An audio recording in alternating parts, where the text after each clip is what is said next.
आप सारे मीडिया के साथी, जैसे आपने सुबह से देखा कि आज का जो प्रोग्राम था वो सिर्फ और सिर्फ अपने रैंक एंड फाइल प्रदेश अध्यक्ष से लेकर बूथ पर काम करने वाले कार्यकर्ताओं को इस 2024 चुनाव में लगन से मेहनत करने के लिए और तमाम आंकड़ों को फेल करते हुए बेहतर से बेहतरीन रिजल्ट हासिल करने के लिए तमाम रैंक एंड फाइल वाइज आभार प्रकट करने के लिए हम यहाँ जमा हुए। और इस आभार के सिलसिले में मैं जरूर दिल से चाहता हूँ कि जितना हेल्दी मीडिया मैंने झारखंड में खासकर रांची में देखा, मैंने देश के अन्य भागों में इतना हेल्दी मीडिया नहीं देखा। ये मैं 1 साल का अपना तजुर्बा बताया। कई बार हमारे हिसाब से कुछ अटपटे सवाल भी, और कई बार हमको लगता था कि ये ज्यादा विरोधियों की रिप्रेजेंटेशन करते हैं, हमारी बात को कम उठाते हैं। मगर बाय एंड लार्ज मैं आज के दिन पर तमाम मीडिया के साथ, तो वो प्रिंट मीडिया हो, इलेक्ट्रॉनिक मीडिया हो, उनको भी आभार प्रकट करना चाहता हूँ कि वो उनका काम था, वो उनकी ड्यूटी थी। और अगर वो इस तरह का डिबेट नहीं बनाते, दूसरे पक्ष की बातों को हम तक नहीं पहुंचाते, हमें अपनी बात उस पर कहने का मौका न मिलता, तो शायद जनता तक वो व्यू नहीं जा पाता। इसलिए सबसे बड़ा माध्यम आप लोगों का रहा इसमें, इस जमहूरियत के मेले में आपने जो अपना रोल प्ले किया है, उसके लिए भी कांग्रेस पार्टी की तरफ से आपका आभार। और आप ही का मैं एक और जिक्र करूंगा, खारगे जी का प्रेस कॉन्फ्रेंस लास्ट में बहुत बेहतरीन तरीके से आप लोगों ने टेकअप किया। और उसके बाद शायद पहली परंपरा हमारे कांग्रेस में, जब लास्ट डे ऑफ कैंपेनिंग पर, सेकंड फेज के लास्ट डे पर राहुल गांधी जी यहाँ पर आए और उन्होंने अपने एजेंडे को इन टोटल की आपके सामने रखा।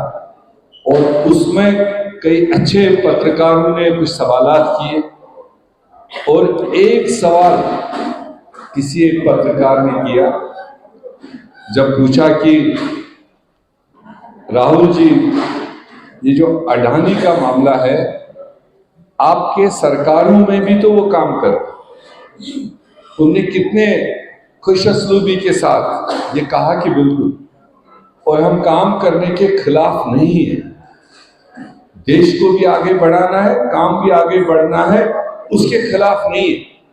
सिर्फ फर्क ये है, एक तो कोई भी देश का व्यक्ति प्रोसीजर को फॉलो करके चीजों को हासिल करे, जैसे होता है छोटी बड़ी चीजें, नियम वही बनी है, तो उस पर किसी को कोई सवाल नहीं। मगर सवाल हमारा तब खड़ा होता है जब प्रोसीजर्स को उलट पुलट करके किसी एक व्यक्ति के लिए कानून बदले जाते हैं, प्रोसीजर बदले जाते हैं और उनको फैसिलिटेट किया जाता है। हमारा सवाल उसको, और वो भी आपने दूसरे दिन यहाँ पे चैनलों के माध्यम से उस सवाल का जो जवाब था, वो मेरे ख्याल से पॉजिटिव मीडियाइज्म था, वरना कई लोग स्किप करते हैं वो चीज जो देश तक जाना चाहिए। और यही बात आप देख रहे हो कि इस संसद के शुरुआत में अडानी के लिए जो टिप्पणियां की है, जो रिपोर्ट्स सामने आए हैं, उसको लेकर एक तो वो बात ऑथेंटिकेट होती है जो कांग्रेस और राहुल गांधी जी लगातार उठा रहे, और दूसरी बात ये कि पूरी अपोजिशन ने सिर्फ इतना कहा कि पार्लियामेंट में इस पर बहस हो और इसमें देश की कानून व्यवस्था को अपनी कार्रवाई करनी चाहिए, जो देश के तमाम सिटीजन्स के लिए एक समान होना चाहिए। आप देख रहे हो यहाँ पर, झारखंड में ही देख लो या देश के अन्य भागों में देख लो, जरा सा किसी के ऊपर उंगली भी उठती है कोई एक पत्रकार भी अगर किसी व्यक्ति को लेकर, किसी इंस्टीट्यूशन को लेकर कोई सवाल खड़ा करता है तो फटाफट दूसरे दिन ईडी, सीबीआई और दूसरे एजेंसीज आती है और उसको सो मोटो ले और उनको कहां से कहां ले जाते हैं वो भी आपके सामने। और जब एक इंटरनेशनल एजेंसी किसी एक इंस्टीट्यूशन, किसी एक व्यक्ति के लिए इतनी स्ट्रॉन्ग रिपोर्टिंग सामने लाता है और उसमें हमारी देश की इन्वायरमेंट, हमारे देश की कानून व्यवस्था को कोई भी सिटीजन कानून से बालातर नहीं, उससे ऊपर नहीं, तो उस चीज को डिबेट करने के लिए या उस मांग को पूरा न करने के लिए कितने सारे राष्ट्रीय भारतीय जनता पार्टी और आज की दिल्ली वाली सरकार और उसको कवर अप करते करते कैसे अडानी इश्यू से हम बचे और होम मिनिस्टर अपना कंट्रोल खो बैठे। मैं यही कह सकता हूं, एक तरफ वो कंट्रोल खो बैठा और दूसरी तरफ देश के कॉन्स्टिट्यूशन के निर्माता भीमराव अंबेडकर को लेकर जिस तरह से और जिस लहजे से, जिस लैंग्वेज से उसने अपोजिशन की ओर हाथ खड़ा करके कहा कि कहां तक ये भीमराव अंबेडकर, भीमराव अंबेडकर, भीमराव अंबेडकर, भीमराव अंबेडकर, भीमराव अंबेडकर कहते रहो। इतनी देर आप भगवान भगवान भगवान का नाम लेते तो आपके साथ जन्म स्वर्ग में हो। तो ये दर्शाया कि वो कितने फ्रस्ट्रेट थे और कितना उनको ये भीमराव अंबेडकर और कितना हमारे आज के कॉन्स्टिट्यूशन के साथ उनकी जो नफरत है, वो नफरत साफ तरीके से उसके चेहरे से, उसके लफ्जों से सांसद में दर्शाया। सिर्फ उस इश्यू को डाइवर्ट करने के लिए इसने बोला। और फिर जब उस पर डिबेट की बात आई, उस पर माफी की बात आई, उस पर इस्तीफा की बात आई, अगर देश के होम मिनिस्टर को इतनी नफरत है देश के कॉन्स्टिट्यूशन से और कॉन्स्टिट्यूशन निर्माता से, तो मैं समझता हूं कि ऐसे व्यक्ति को देश का होम मिनिस्टर बने रहने का कोई अधिकार नहीं। वो देश को इंसाफ दे ही नहीं सकता है। जिस रास्ते से इंसाफ देश को मिलना है वो है कॉन्स्टिट्यूशन। जब कॉन्स्टिट्यूशन पर ही उनका भरोसा नहीं है, कॉन्स्टिट्यूशन निर्माता पर ही उन पर शक की सुई है, तो कैसे देश के 140 करोड़ लोग उस व्यक्ति से, उनके कलम से फिर इंसाफ वो एक्सपेक्ट करेंगे। और फिर जब उसको लगा कि मैं इसमें फंस गया, पहली बार होम मिनिस्टर कोई बीजेपी का स्पोक्स पर्सन नहीं, कोई होम मिनिस्ट्री का कोई स्पोक्स पर्सन नहीं, पहली बार खुद होम मिनिस्टर डायरेक्ट मीडिया के सामने आया और 1 घंटा 12 मिनट उसने अपनी ड्यूटी सुनाई मीडिया के सामने। 1947 से लेकर कल 2023 तक के सारे जो उनकी नेगेटिव हिस्ट्री है, जो उनका negative part of Indian history है, वो सारा सुना। मगर 70 मिनट बोलने के बावजूद वो उस बात को देश के सामने सफाई नहीं दे पाया कि मैंने क्यों अंबेडकर साहब के नाम को लेकर डिसरेस्पेक्टफुली और ये मैंने क्यों कहा, उसका जवाब नहीं दिया। तो इसलिए देश के सामने, देश के नजर में होम मिनिस्टर का वो तरीका, वो लैंग्वेज, वो अभी अनआंसरेबल, उसका कोई जवाब, जबकि वो कॉन्स्टिट्यूशन का कस्टोडियन। जब वही प्रोटेस्ट जारी रहा तो आपने देखा फिर उससे बचने के लिए, अपनी बात को, अपनी जवाब न देने के लिए फिर कैसे तरीके बनाए। जब पीसफुल तरीके से total opposition India block protest में थे और पार्लियामेंट की ओर जा रहे थे, 250 मेंबर पार्लियामेंट अंदर जा रहे थे, सामने 5 लोगों को लाठी डंडे के साथ उनको एंट्री से रोकने की कोशिश की बाइक। और जब 250 लोग पीछे किसी रास्ते से जा रहा है, फ्रंट पर कौन क्या देख रहा है बैक वाले को पता नहीं, पीछे से प्रेशर आया, जो भी वहां पर हादसा पेश आया होगा, नहीं होना चाहिए। मगर उसका इनिशिएटिव भाजपा ने लिया और कोई उनका इख्तियार नहीं बनता था कि अपोजिशन का रास्ता रोके और डंडा कुंडा लेकर के उनको रोकने की कोशिश करें। एक तरफ तो वो ठीक है, भगवान उनको वसीयत सलामत लाए, हमारी दुआ होगी, जो भी अगर जिस भी तरीके से लगी है वसीयत सलामत लाए। और 8 दिन से आप वही सुन रहे हैं। दूसरी तरफ से भारतीय जनता पार्टी का सबसे बड़ा हीरो, जिसने 2 से लेकर 150 तक सीटों को पहुंचाया, लाल कृष्ण आडवाणी जी, हॉस्पिटल में आईसीयू 10 दिन से। आपने देखा कोई भाजपा का आदमी उस हॉस्पिटल की ओर जाते हैं?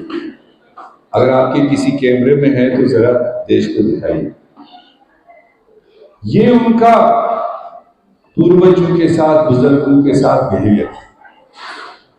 तो इसलिए आज जहां हमने एक तरफ आभार प्रकट किया झारखंड की पूरी जनता को, खुसूसन महिलाओं को और कांग्रेस कार्यकर्ताओं को, कांग्रेस लीडरों को, कि जिन्होंने इसमें अपना मतलब मिशन आगे बढ़ाते हुए एक अच्छी मजबूत सरकार यहाँ पर कायम की। वहीं पर हमने आज ही ये तय किया कि ये जंग कॉन्स्टिट्यूशन बचाओ और माफी लो, इस्तीफा दो, ये मिशन कांग्रेस पार्टी और हमारे लाइक माइंडेड गठबंधन इसको कैरी ऑन करेंगे, ले चलेंगे, जनता तक ले चलेंगे। ये खाली मेरा और तेरा इशू नहीं रहना चाहिए। इस वक्त चाहती है जनता कि ऐसी सरकार, ऐसा होम मिनिस्टर जो इस तरह के हमारे पूर्वजों को लेकर इस तरह की टिप्पणी करे, कोई हक नहीं बनता उसको उस कुर्सी पर बैठे। तो ये जंग हम आगे ले चलेंगे और उसकी प्रक्रिया हम आने वाले दिनों में तैयार करेंगे। बहुत बहुत शुक्रिया। मैं वही तो कह रहा था, देश का अटेंशन डाइवर्ट करने के लिए जो राहुल गांधी जी, हम जानते हैं और देश के करोड़ों लोग जानते हैं, जिनको ऐसे हालत में राहुल गांधी जी ने गले लगाया, जिनको सरकार ने तोड़ फोड़ कर रखा था, वो मजदूर हो, गरीब हो, पसमानदा हो, पिछड़ा हो, 4000 किलोमीटर की पदयात्रा में उसने कोई भेदभाव न देखते हुए जिसका जो तकलीफ था उसको सुनने का काम किया और देश में एक पॉजिटिव लहर पैदा करने वाला राहुल गांधी जी। और जो शख्स, इंसान तो दूर की बात, अगर कोई हैवान भी हो, कोई परिंदा भी हो, कोई कीड़ा मकोड़ा भी उनके सामने दिखे कहीं पर कि वो किसी तकलीफ में या किसी जद में आने वाला, हमने देखा गाड़ी रोकते हैं, ड्राइवर को फटकारते हैं, रुको, खुद नीचे उतरते हैं। अगर कोई लग रहा, कोई किसी तरह का जानवर सामने आ रहा, उसको पहले सेफ पैसेज देता है, तब गाड़ी आगे ले जाए। तो उस नियत का लीडर कभी सोच सकता है किसी मर्द या औरत को धक्का मार सकता है? वो तो उल्टी गंगा भाजपा बहाती है। हमारे नेशनल प्रेसिडेंट जो उम्र रसीदा है, ज्यादा देर खड़ा भी नहीं हो पाते घुटने की वजह से, और उनको जो प्रेशर उन्होंने लाया और उनको ला करके एक हिसाब से गिरा दिया, जिनको फिर कुर्सी पर मार बिठाना पड़ा। तो उनकी प्रोटेक्शन के लिए, उनकी हौसला अफजाई के लिए जरूर आपने कहीं भी देखा होगा कि राहुल गांधी जी पूरी कदर के साथ उनको उठाने में और बिठाने में अपना हाथ देते। तो सिर्फ वो चीज छुपाने के लिए अब एफआईआर के लिए हमारा भी टीम गया, हमारे पार्टी अध्यक्ष के साथ जो सिचुएशन हुई उसका तो संज्ञान नहीं लिया गया। उसके बाद में वो कंप्लेंट करने गए, उस पर अब वो क्वेरी करे, इंक्वायरी करे, जो भी करे, कोई पहला केस तो है नहीं। ये तो पता है उनको, देश का जान भटकाने के लिए उनका रास्ता ही फेस करेंगे। बहादुर लीडर है वो, इन चीजों से डरने वाला नहीं, और वो फेस करेंगे। उस पर तो ऑलरेडी टीम लगे हुए हैं, अभी तो कुछ जगहों पर इनका इनकम्प्लीट है। जब हम फर्स्ट वीक में आएंगे, रिपोर्ट भी तैयार होगा और उसमें देखेंगे क्या हमारी सिलेक्शन में कोई कोताही थी, क्या कैंडिडेट के खुद की पब्लिक में रिलेशन करने में कोई कमी थी, या कोई ऐसा एलिमेंट वहां पर था जिसने नेगेटिव रोल किया हो। वो सारी चीजें आ जाएंगी और वो इंटर पार्टी एक्सरसाइज है, उसको हम देखेंगे ताकि आगे के लिए नेक्स्ट टाइम के लिए कोई ऐसा मतलब सिचुएशन ना आए। और हम तो उम्मीद करते थे, मेरी जाती उम्मीद थी कि हम 29 सीटों में से 28 सीटों पर कंटेस्ट में। आप में से कई लोग जानते भी थे, कुछ पॉजिटिव भी बोलते थे, कुछ नहीं भी बोलते थे, जैसा आपको मिलता है। और हमारी अपनी नजर से सिर्फ मात्र एक सीट पर 29 में से एक तो हमने आरजेडी के लिए छोड़ ही दिया था, विश्रामपुर, और एक सीट पर हमें लगा कि हमने फैसला शायद गलत लिया कैंडिडेट। बाकी 28 सीटों पर हमारी जो दूरबीन थी, हमारी जो ऐनक थी, वो डे एंड नाइट उस पर हम फॉलो कर रहे थे। तो उसमें पूरी उम्मीद थी कि बेहतर से बेहतर रिजल्ट आएगा। भले कुछ लोगों ने यहाँ कहा 4 से 5 नहीं जाएंगे, ठीक है, उनकी आज़ादी है, कह सकते हैं, कौन सा पहले लिख के दे सकते हैं। मगर जो जनता ने फैसला किया, कुल मिलाकर गठबंधन पहले से, आप जब मुझे पकड़ते थे मैं एक ही बात कहता था, 2019 से बेहतर मैंडेट आए, गठबंधन पहले से मजबूत बन के आए। ये कॉमन वर्ड होता है, क्योंकि इसलिए नहीं कि कोई जादू की छड़ी थी, इसलिए कि सारे ट्रबल्स के बावजूद, सारे डिस्टर्बेंसेस के बावजूद, सारी इंस्टेबिलिटी के बावजूद इस सरकार ने डिलीवर किया, और उस जगह डिलीवर किया जहां आज तक किसी ने सोचा नहीं। एक ऐसा एरिया टच किया कि जिस एरिया को किसी ने सोचा ही नहीं, और वो एरिया भी वापस रिस्पॉन्ड कर रहा है। मैंने कैंपेन में कई जगह कहा, मैंने कहा जो आपके ट्रेडिशनल कॉलोनीज है, हमारे साथी कहते थे मीर साहब ये कॉलोनी है, ये पक्का बीजेपी, ये 100%। कई हमारे कैंडिडेट या कंपेनर वहां जाते ही नहीं थे, फायदा क्या है, वो तो 100% बीजेपी के हैं। मैं उनको कहता था कि आप जाओ या मत जाओ, मगर इस बार के चुनाव में रिजल्ट में देख लेना, आपको वहां बिना मांगे वोट मिलेंगे, क्योंकि आइटम ही ऐसा उठाया था, वो न पार्टी देखा, न धर्म देखा, न इज्म देखा, वो जहां टच कर गया वहां फायदा हुआ। इनसे डिमांड किया, फिलहाल जो ड्राइविंग सीट पर है, जो सवारी चला रहा है, देश चला रहा है, पहला कंसर्न तो उसके जहन में, दिमाग में आना चाहिए ना कि मेरे देश का हिस्सा है, आग लगी हुई है, इस तरह से तफरुक है, कम से कम एक डायरेक्ट अपील या डायरेक्ट एक विजिट भी वहां काफी मदद करता। नहीं किया, यही तो डिमांड है हमारी। अब हम अपोजिशन में, हम तो मणिपुर के लोगों की बात उठा सकते हैं, उसमें कोई कमी नहीं छोड़ी।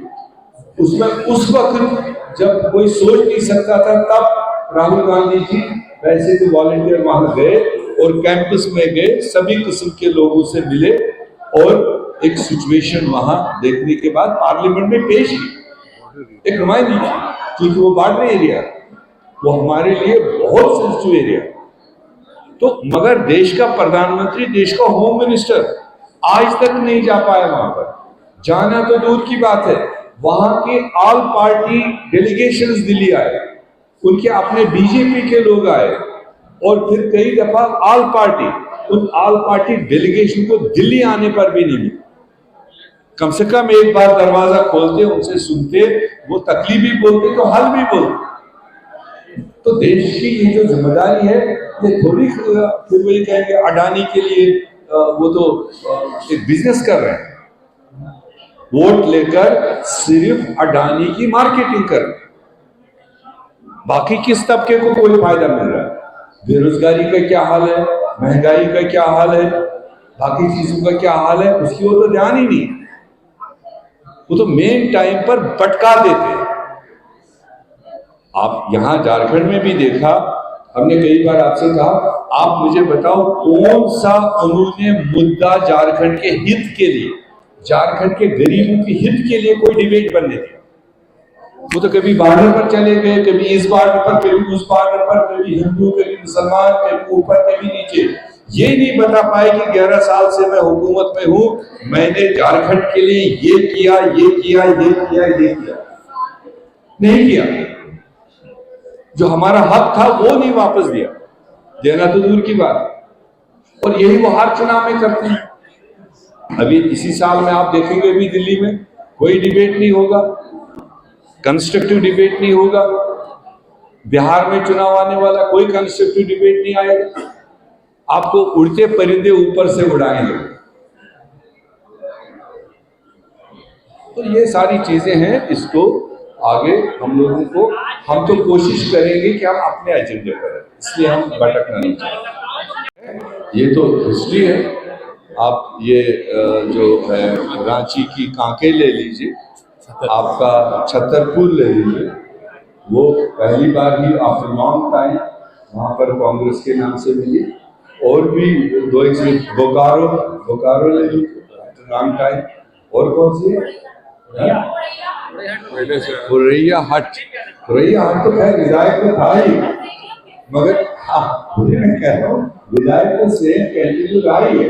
बट आप इस बार सुंदर दूसरा लेकर गए, उसको भी मुबारक, वो भी एक नई चीज थी। तो ये तो है ही, जहां आदमी ने थोड़ा सा मेहनत की हो, लोगों के बीच में रहो, इसमें ये कांके ही थे। तो हम तो समझ नहीं रहे। हालांकि वो वर्कर अच्छा है, 3 बार लड़ा और जनता के बीच में रहा, जैसा रहा वैसा रहा। हमने वहां जाने पर देखा लोग उसको प्यार के नजर से, तो वो प्यार ही बहुत बड़ी एसेट होती है। वो पैसे वाला नहीं था जो यहाँ फैशन है। आप यकीन नहीं करेंगे, हमें शायद 2-4 रुपए उसको पार्टी की तरफ से देना था, वो भी उस तक नहीं पहुंच पाया। वो शायद उसने लिया, जिसके पास था वो लिया पोलिंग के बाद में, मतलब till polling he was empty hand. तो उसको रियल चुनाव है, जब उसके पास था नहीं तो देता किस। बट एक सहानुभूति, जनता ने भी एक सही फैसला सही वक्त पर लिया, एक अच्छे जमीनी वर्कर को मौका दिया और उसको विधायक बना। हमें उम्मीद है कि वो उनके उम्मीद पर ठीक है। कंटिन्यू मॉनिटरिंग, सीनियर सारा लाड यहाँ बैठा हुआ सबको पता है। ये जो भी बने विधायक बने और मंत्री बने, हक तो बहुत लोगों का था, मगर लिमिटेशन आगे थी। और वो सवाल आप लोगों ने पूछा ही कि 4 मंत्री लिए किस बुनियाद पर लिए। कई लोग तो पीछे लिखते हैं उसको नहीं दिया, इसको नहीं दिया। अगर आप 4 में देखेंगे, हमने 10 के बराबर 4 मंत्री बने। पहली पार्टी है कि जिसमें 50% महिलाएं, 2 मेल 2 फीमेल, जबकि और पार्टी में तो एक भी नहीं है, और हमने 50%। उसके बाद अगर आप कास्ट कम्युनिटी के हिसाब से भी देखेंगे, जो मेजर चीजें थी वो सारी इसमें हमने अकोमोडेट करने की कोशिश की। इसलिए आज ही आपने देखा प्रदेश अध्यक्ष जी ने सीधे एक किस्म से डायरेक्टिव दिया कि हमारे मंत्री साहबान, विधायक साहबान, सीनियर लीडर जब भी किसी जिले में जाए, चाहे ऑफिशियल मीटिंग, तो आधा घंटा जरूर पहले अपने वर्करों की बात सुने। वो इनपुट होता है, वो उनके काम आए, तो वर्कर उनके से खुश है और वो कोशिश करेंगे कि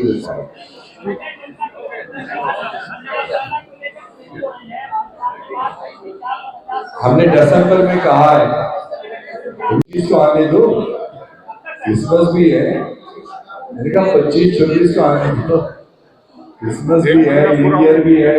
हमने दिसंबर कहा है और कोशिश करेंगे कि दिसंबर के बीच से जो हमने वादा किया है उसको। Thank you.